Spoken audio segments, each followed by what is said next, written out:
Hello and welcome to my channel on human design.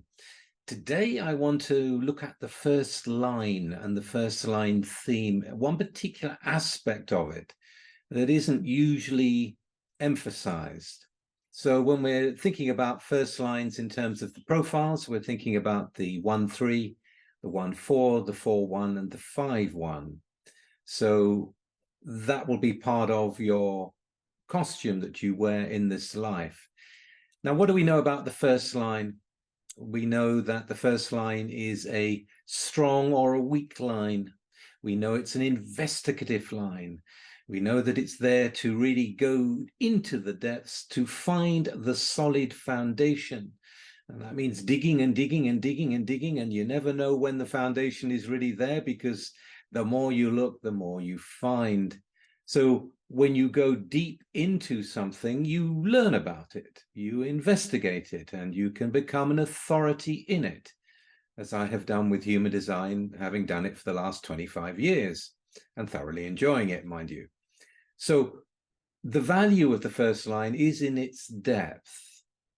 It is in its getting to the using its life energy to really go deep and to find out things that many people don't know, to see a deeper perspective. And in that, we're talking about a strong line. We're talking about a line that can be a good foundation upon which to build. But I want to look at the other side today. I want to look at when it's a weak line. And I want to ask you a question. All of the first lines out there in terms of profiles, but also wherever you have a first line, I also want you to think about it. What if the line is weak? What if the line is it's an area in your life that you're not looking at? So the question is, what are you not paying attention to? What are you not paying attention to? Where are your blind spots? So, for example, Ra Uru Hu, the founder of human design, had many first lines. I think he had 9 first lines. So very deep in the information of the mechanics of human design. But where was he not paying attention? He wasn't paying attention to his health. It wasn't of interest to him. He had a fixed spleen. He had a feel-good factor running through him most of the time.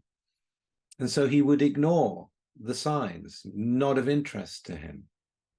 And as a result, an early death. At least, what was he not paying attention to? He was working too hard, would be one way of putting it. Wanting to go deep, but not keeping in balance. Now, as far as I'm concerned, one of the aims in this life, one of the beauties in this life, is to live a life that suits you according to your inner authority. If you're a generator, what you've responded to. If you're an emotional being, what you've had time to really feel into and know that it's right for you, etc.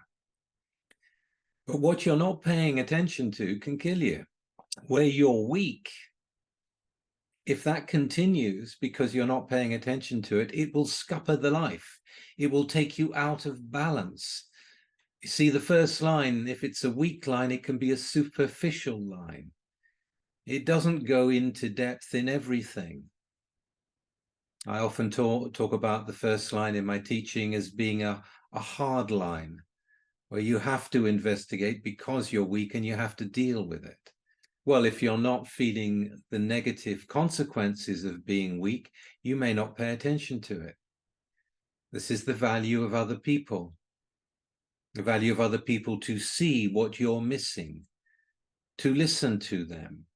Yes, you may be an authority in many fields. You may be a specialist in certain things. That doesn't mean you're a specialist in everything. And that doesn't mean that you're not blind in some areas where you need to look. To come into balance, you have to also pay attention to where you're weak and then look into it before it manifests into something you really don't want to deal with. And you have to go into the depth in terms of the negative repercussions and dealing with that. So that's my fundamental question. Where are you not paying attention? Where are you blind in your process as a first line?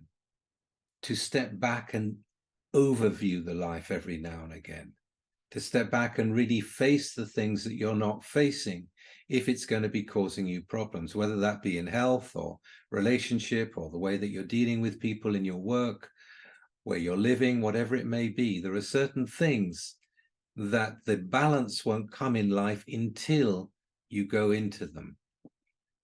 And not going into them can have serious repercussions. In my own chart, in the personality sun, I have a first line in the 60th gate, the line of acceptance.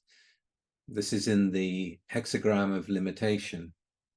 So I've had to learn my limits. I've had to learn my limits the hard way. I've also got this propensity to push the limits just to see if they're really, if they're solid, or if we can go further. It's one of the things I most enjoy. But when I come across something where I am weak, then I want to go into it and not leave it and not ignore it. You don't have to love what you investigate if it's important that you find it. You don't have to love what you're going to investigate if it's important to balance in your life, to come to balance.